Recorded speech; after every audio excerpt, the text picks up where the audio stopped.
Once a small coupe, Kia's Proceed is these days a small estate, but a very stylish one. It sells alongside the brand's Ceed Sportswagen estate, but offers swoopier shooting brake styling to create a fastback look with that want one factor. The brand promises that the drive dynamics will match the aesthetic promise too. Let's check out the revised version.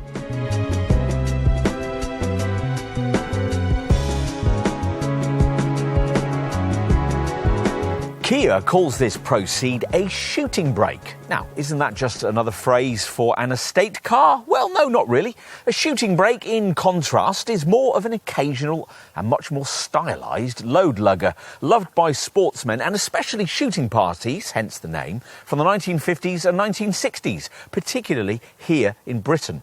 A kind of estate coupe, if you like, which is why virtually all shooting brake designs from the last century had only 3 doors. Princess Anne's Reliant Scimitar GTE from the 70s was one of these, with similar cars like the Lancia Beta HPE, the Jaguar XJS Lynx Aventa and the Volvo 1800 ES, dating from the same era. In more recent times, the shooting brake concept has made a comeback with designs like Ferrari's FF. But you'll know it better, perhaps, from 2 Mercedes models, shooting brake versions of that Stuttgart brand's CLS and CLA models. It was the CLA shooting brake that prompted Kia to produce this stylish Proceed derivative, first launched in 2019, then updated at the end of 2021 to create the car we're going to look at here. So, good looks, decent dynamics and pricing that's not too excessive. Plus, an astonishingly long 7-year warranty. That's an appealing combination. Can the end result deliver? Let's find out.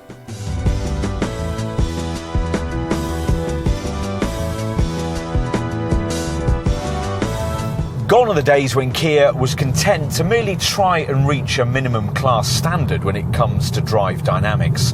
Ex-BMW M chief Albert Biermann, who during the creation of this car was Kia's head of handling development, spent 6 months with his team fine-tuning this Proceed, and the brand promises that you'll feel the difference even on a very short test drive. Revisions over the Ceed hatch and Sportwagon include a body lowered by 5mm, plus a rather counterintuitive combination of stiffer springs and softer anti-roll bars to keep the tyres in better contact with the road surface. At speed, you realise immediately that the setup's firmer than it would be in a normal Ceed, but at the same time, the car flows over uneven tarmac with supple confidence. And when the road turns twisty, the consistent and relatively feelsome steering delivers enough feedback to encourage a more aggressive driving style, should that be appropriate. There is now just one engine option, a 158 bhp 4-cylinder, 1.5 litre TGDI power plant, mated to 6-speed manual transmission.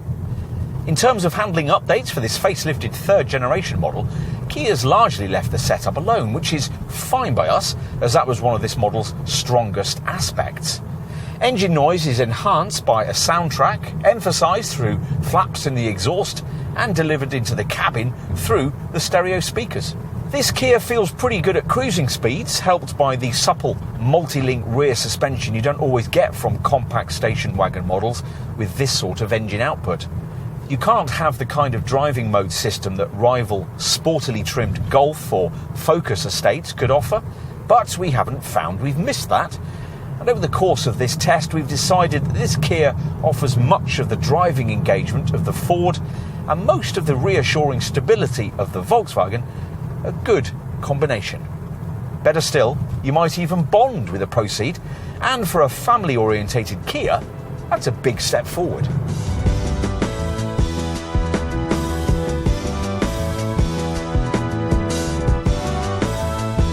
If you're going to sell on style, you have to make an effort. And sure enough, the Proceed shares only the front wings and bonnet with other Ceed body styles. The roofline is 43mm lower than on an ordinary Ceed SW estate and 5mm longer, Plus, the windscreen is 1.5 degrees more steeply raked and the rear window is slanted 65 degrees off the vertical. Plus, you get smart 17-inch wheels. This improved model gains visual changes at the front end, including grille changes and a revised headlamp design, all in line with the improvements made to the rest of the Ceed range, but it still features more aggressive front bumper styling than you'd see on any ordinary Ceed. And what the designers call a coast-to-coast look for the rear that unites the LED tail lamps with the double exhaust pipes. Let's take a look at the interior. Inside, it actually feels quite special, especially with the mandatory GT line trim, which features leather and Alcantara sports seats with white stitching and GT line badging. There's a sporty flat-bottom steering wheel and black roof lining. In this revised model, a large instrument cluster screen is paired with this 10.25-inch centre monitor to further enhance driver interaction. This centre infotainment display doesn't have a separate iDrive style controller, but we like the clarity this setup brings to the business of accessing the usual features that screens of this kind tend to deliver. There's a choice of two home screen options. One is minimalist, with merely temperature, audio settings and navigation on it, or you can swipe across to the usual home screen full of little icons. As you'd expect, this display has the normal navigation, phone, radio and media options, plus the usual Apple CarPlay and Android Auto smartphone features. There's also a climate section, though fortunately not at the expense of physical buttons, provided further down this centre stack. The screen climate menu adding useful auto dehumidify and auto defog functions. Kia's also keen you should know that this monitor incorporates their latest Kia Connect services, these providing live information and control of the car via an app. You can access various Kia Connect options via this display too. There's a calendar, weather reports and info on vehicle diagnostics.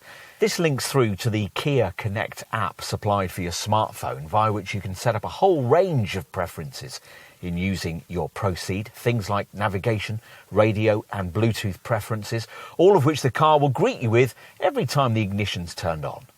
Cabin practicality's reasonable. The glove box is big, though the door pockets, which have angled bottle holders, could be a little bit bigger. This compartment ahead of the gear stick has a bank of media sockets just above, a 12-volt socket plus twin USB-A ports. The brand has also remembered to include an overhead compartment for your sunglasses, and you get ticket clips in the sun visors. Below the gear lever, there's a pair of cup holders, while to the right of that, Kia provides an electronic handbrake switch with a small coin tray just behind it. And overall, well, of course it isn't perfect. There are more buttons than we're used to seeing in a cabin of this kind these days, and cheaper plastic panels have been used in areas like the base of the centre console. But broadly, there's really not too much to criticise here, because by and large, the detail stuff's been really well thought through. So, latches operate with a quality click, handles slide back with a damped sigh, and you get thoughtful touches like discreet lighting around the USB and aux-in ports. Rear vision out of the sloping rear window isn't great, but there is a rear view camera and sensors to help you with that. OK, let's proceed to the rear doors. Now, at least you get them. Classic shooting brake models of the 70s never did. And the fact that the wheelbase of this car is the same as that of any other Ceed, yet the roofline is so much lower, might lead you to fear the worst when it comes to back seat space. And sure enough, taller folk will have to duck a little awkwardly to get in. This model's lower hip point means you rather drop down into the seat bases, but it does compensate to some extent for the reduced height of that swept back ceiling, meaning that there's actually more headroom back here than the exterior styling leads you to expect there might be. Even so, those of basketball playing stature still won't thank you much for a lift home. The figures suggest that the roof height available has fallen from 940mm in a Ceed hatch to 890mm here. Legroom space is reduced too, down from 720mm in the hatch to 670 in this shooting brake model. We still reckon, though, that one 6-footer could just about sit behind another in reasonable comfort thanks to these scalloped seat backs. It's certainly more comfortable here than the rear compartment provided by this car's closest market rival, the Mercedes CLA shooting brake. For one thing, a Proceed can better accommodate 3 adults for short trips, thanks to its notably low centre transmission tunnel. You get this rear centre armrest with its incorporated twin cup holders plus netted seat backs. There are also twin centre vents and coin recesses in the door handles. But Kia has forgotten 3 important features that would have been appropriate to this model's grand touring aspirations: reclining rear seat backs, overhead reading lights and rear connectivity ports. We'll finish, as usual, with a look at the boot. Now, this 594-litre cargo area, which is 50% bigger than that of a standard Ceed hatch, actually offers more space than you'd get from conventionally styled compact estates of this kind. Like station wagon versions of the Ford Focus, the Vauxhall Astra and the Seat Leon. And its capacity is only 31 litres less than you'd get in a Ceed sports wagon, mainly because of this more steeply raked rear screen. There's a higher loading lip thanks to the positioning of the number plate and a narrower opening aperture than you'd get in that car, but once you get your stuff in, this area is practically shaped, plus there's plenty of useful underfloor storage. This first compartment, just beyond the loading lip, can swallow the tonneau cover when that isn't in use, thanks to this left-hand corner storage area with its lift-off top. There's another useful corner compartment on the right, and further back you can push back this concertina-ing boot floor panel to reveal more compartmentalised spaces that'll keep valuable items away from prying eyes, though much of this is only available because of the absence of a space-saver spare wheel. What else? Well, as you'd expect, there are a couple of bag hooks and 4 tie-down points, but Kia has forgotten to include a 12-volt socket, nor, more annoyingly, does the brand include the useful central ski hatch that you'd get on this model's close cousin, the Hyundai i30 Fastback, so that you can push through long items into the cabin without disturbing a couple of rear-seated folk. If you need more space and want to push forward the rear backrest, you'll find that 1,465 litres of space can be freed up. That's 229 litres less than you'd get from a Ceed sports wagon in the same configuration, but hey, that lowered roof height had to tell somewhere. There's no option for a fold-flat front passenger seat to further extend things, which would have been useful given this car's surfing lifestyle remit, but we reckon that what's on offer here will be quite sufficient for likely owners.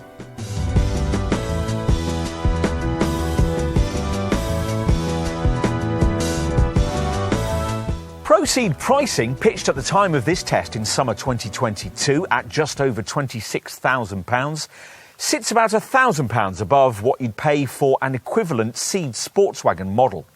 And it only comes with Kia's premium sporty trim level, GT line and manual transmission. So, what about rivals? Well, there is only one direct one, the Mercedes CLA shooting brake. But that has a much smaller boot, less equipment and costs considerably more.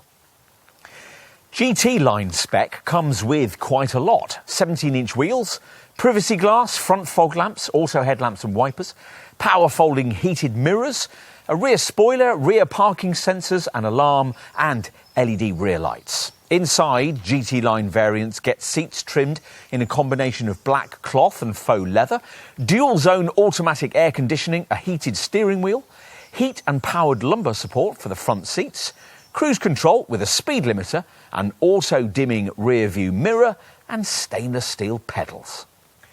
There's also smart keyless entry, and connectivity's taken a step forward with this car in recent times too, not only with a larger 10.25-inch centre stat monitor, but also with telematics. The brand now offers its Kia Connect smartphone app, which allows customers to connect the remote with their cars. A new user profile transfer feature enables users to back up their in-vehicle Kia Connect preferences via the cloud and transfer settings from one vehicle to the next. That Kia Connect app also allows users' smartphones to remotely access vehicle information such as trip data and statistics, vehicle location and vehicle lock status. Users can also check and change their vehicle settings directly from their smartphone, including navigation, radio and Bluetooth preferences. As part of the app, customers can additionally access a last-mile navigation feature, which, once the car is parked, will help them navigate to their final destination on foot via either Google Maps or augmented reality guidance on their smartphone. You can use the same system to help you find your parked car once you're ready to return to it. And there's a valet mode on the app that enables customers to monitor their vehicle remotely when it's being driven by someone else, which will offer added peace of mind if you've allowed your teenage children to borrow the key to your Proceed. Let's finish with a perusal of the safety stuff on offer. Now, as you'd expect from a car in this class, there's a standard autonomous emergency braking system. Kia badges its technology FCA, or Forward Collision Avoidance Assist. There's also auto-dipping headlamps, driver attention warning, leading vehicle departure warning, and a lane-keeping assist setup, which will warn you if the car is unintentionally wandering over a road marking before gently steering your Proceed back to where it ought to be.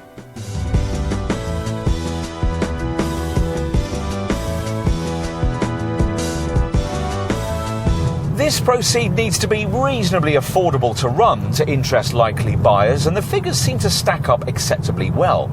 The 1.5T GDI petrol engine achieves 48.7 mpg on the combined cycle and 131 grams per kilometre of CO2. And when it comes to servicing, the car needs regular garage visits every 12 months or 10,000 miles. As usual with a Kia, you can budget ahead with prepaid servicing plans, courtesy of the brand's Care 3 package that offers a fixed price deal covering your first 3 garage visits, a package that can be extended to include 5 visits if you go for the upgraded Care 3 Plus option. In addition, a customer can now purchase services up to and including the 7th one, so matching the full length of the warranty. Whatever plan you go for, you can also bundle an MOT test in with it, and on that basis you'll have the peace of mind knowing that virtually all maintenance costs will probably have been covered for the entire time that your name will be on the logbook. An even stronger buying incentive is the much trumpeted 7-year or 100,000 mile warranty, which, like the Care 3 servicing package, is transferable to future owners. However, it is worth pointing out that the warranty only offers unlimited mileage for the first 3 years you own the car. Thereafter, you'll have a 100,000 mile restriction. If in future the car is sold through a Kia used approved dealership when less than 18 months old or with less than 18,000 miles on the clock, the warranty will be topped up to match that of a new model. You'll also need to know about likely residual values, which are a lot higher than they used to be on mainstream Kia models. Independent experts reckon that after 3 years and 60,000 miles, most Proceed variants will still be worth 41% of what you originally paid. Insurance is Group 16E.